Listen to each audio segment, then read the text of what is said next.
Well, it looks like all the my democracy, my First Amendment chicken little's gonna have to find some new issue to bitch and moan about now that Kimmel is returning to the airwaves tonight. This was never about a democracy or the First Amendment or anything. Anyways, it was nothing more than a simple business decision. You had an employee that said something that upset the people who stock the product on their shelves, so to speak, and upset the people who pay to advertise. That's it. That's as simple as it is. And if the people that pay the bills say, "Hey, I don't want to support your product anymore," then you remove the problem so that they continue to support your product. It's as simple as that. Anybody who's ever owned a business or has been in a management position where you're responsible for revenue streams knows that you can't let one single employee tank your entire company. You just can't. You've got a lot of mouths to feed, and you can't worry about just one person. I've been in these positions myself. I've owned a business. I've managed people. I've had to remove people from projects because there were personality clashes with the client. These are just simple business decisions. It's things that happen in a capitalistic society. It has nothing to do with the First Amendment. And people should know that too, but it seems all too often that the folks on the extreme left are more than willing to ignore the facts and the truth if it doesn't fit their narrative. They're willing to forego reasonableness and logic when it doesn't fit their narrative. And as a Canadian, even I was taught in high school the basics, civics of different countries on the world, including the U.S. And so even I know that the First Amendment is not applicable in this case. It's only applicable between an individual and the government. It guarantees that in no way, shape, or form will Congress ever pass legislation that would inhibit someone's ability to express themselves. And that's it. It's not between a person and a business. It doesn't guarantee someone a job. It doesn't guarantee someone to be free of consequence when they say something stupid or insensitive. It just very, very simply says that the government will never restrict your speech from their perspective. They will never stop you from saying what you want to say or expressing yourself the way you want to express yourself. They will never, ever be able to pass a law to do any of that. And why people don't understand that, I don't know. It could be willful ignorance. Like I said, they just want to put the blinders on. They're like, crap, that destroys our narrative, so we will just ignore it and pretend it doesn't exist. And we'll prey on the vast majority of people's ignorance and unwillingness to open their eyes and do a little research on their own. And so we'll just hope that we get enough stupid people out there that will jump in hook, line, and sinker and believe that his First Amendment, Kimmel's First Amendment rights were being quashed. And of course, it's not the truth. Again, if it were, then he wouldn't be back on the airwaves. So this whole narrative that this was a First Amendment issue has just gone completely out the window. And we all saw that coming anyway, because again, this was never about the First Amendment, ever.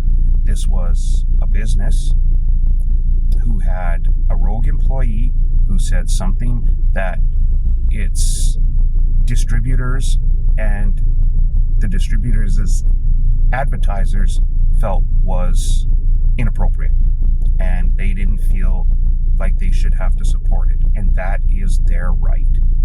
As an advertiser, you are not obligated to support something with which you do not agree. That is your right in a capitalistic society. As a distributor, in this case the affiliate stations, there is nothing in the law that compels them to stock a product, air a product, with which they disagree. There's nothing in the law that says they have to do that. So in this case, Kimmel was basically making a product that A, nobody wanted to distribute, and B, that nobody wanted to pay to advertise with.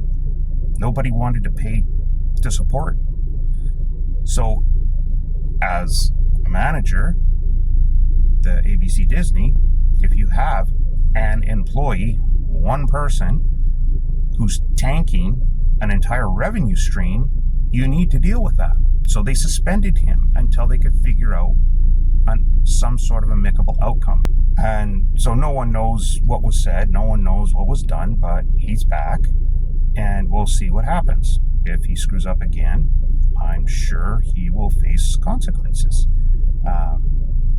But that's really all it was. It was just simply a business decision. It had nothing to do with the First Amendment whatsoever. When you see the ratings, that they've released over the last few days, his Nielsen ratings have been tanking over the last 10 years. They peaked, more than a decade ago, and it's just been a consistent decline ever since. His ratings, in fact, are worse than Stephen Colbert's ratings. So it would seem that Jimmy Kimmel was on thin ice to begin with from a business perspective, not his attitude, simply from a business perspective. He can't generate an audience, and he can't hold the audience that he has. So that's his bad business. You're going to get rid of that sooner or later. You can't operate a product like that at such a massive loss. You just can't. Again, this is why Stephen Colbert got cut. It's just a massive, massive albatross around the neck of the company. That money could be better spent elsewhere. It could employ 2 or 3 times more the people that are being employed with that money right now. It could generate 2 or 3 times the revenue stream that it's generating right now, which is a negative revenue stream in the case of Stephen Colbert, and I'm sure is the case of Jimmy Kimmel as well. And so you have people sitting around going, we don't care the nostalgia that some folks may feel for these people. They're bad for our business. They're toxic. They're destroying our business. They're tanking our stocks. And we have a fiduciary responsibility to our shareholders to make sure that we are producing the best products possible in order to get the best return possible on our shareholders' investments. And they're not doing that right now. So they could, in another world, you could see a shareholder uprising against the board of companies like ABC Disney, where they're saying, look, you are operating this flagship product at a massive deficit, and it's costing us money. We invest in your corporation, because you're supposed to return a profit to us, but instead you're holding on to this sinking ship that's costing us money. We want it gone, right? So there's that aspect too. And then what are the extreme leftists going to cry? Is this another, my First Amendment, my First Amendment? In any event, Jimmy Kimmel's back, so everybody can calm the heck down. And those who enjoy him, go enjoy him. For what it's worth, if nobody complained, like if I were in management and it were my decision, I wouldn't have pulled him simply based on what he said. I don't like it. I think it's abhorrent, and I think Jimmy Kimmel's a disgusting human being, but that predates what he said last week. I've never thought Jimmy Kimmel was funny. He was pathetic on the Man Show. His go-to was blackface, and that's one of the lowest forms of comedy, in my opinion.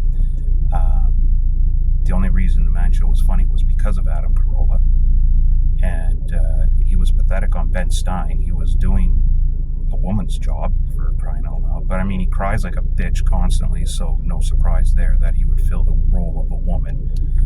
But that said, if I were the manager and I had affiliates, the people who are stocking my product on their shelves, so to speak, calling me up and saying that their advertisers are suspending their accounts and pulling the plug, and if I didn't do something about it, they were going to refuse to play not just Jimmy Kimmel, but other shows as well. That now I'm going to go, okay, I'm going to take a better look at this and talk to all of them, get the full picture, and if all of my affiliates, or a good chunk of them, are saying they're going to do this because they're under fire from their Advertisers, the people who pay the bills, advertisers pay the affiliates pay ABC, Disney. Okay? It's not hard to figure out here. So if the advertisers are threatening to pull the plug, the affiliates are threatening to not stock my product, then yes, I'm going to suspend the person responsible. Absolutely. And I don't care what it is they said at that point or what it is they did. It's a business decision, plain and simple. If I can't sell my product, you suspend it until you sort it out, figure out what's going on. Then you revisit it. Do I need to make adjustments? Do I need to replace parts of it? Do I need to do a recall? Do I need to do a complete scrap of it and build it from the ground up again before people will support it? You consider all of these things. And that's obviously what they did. So management sat down with Jimmy Kimmel and his people over the last few days, and they hammered out an agreement. And now he's coming back. That's the way it's handled in the real world. That's the way adults handle things like this. They don't run around screaming and crying like their hair is on fire, yelling about my First Amendment, when it has nothing to do with the First Amendment. Well, it appears that all of the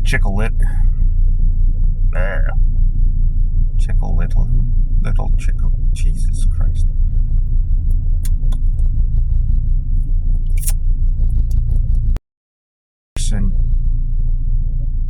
To does it Garrett phone call, god damn it, always screwed up my train of thought, and it doesn't take much to derail that. The scope of it, that someone like Jimmy Kimmel, I'm not doing bird hands, I'm just doing this, I'm not doing this, I'm just like, but because they never face consequences, and thank you. Dang it. I knew I was getting lucky here. It had been 5 minutes since sirens have gone by, so of course. Well, that's fire rescue, so I wonder if BC Ambulance is going to be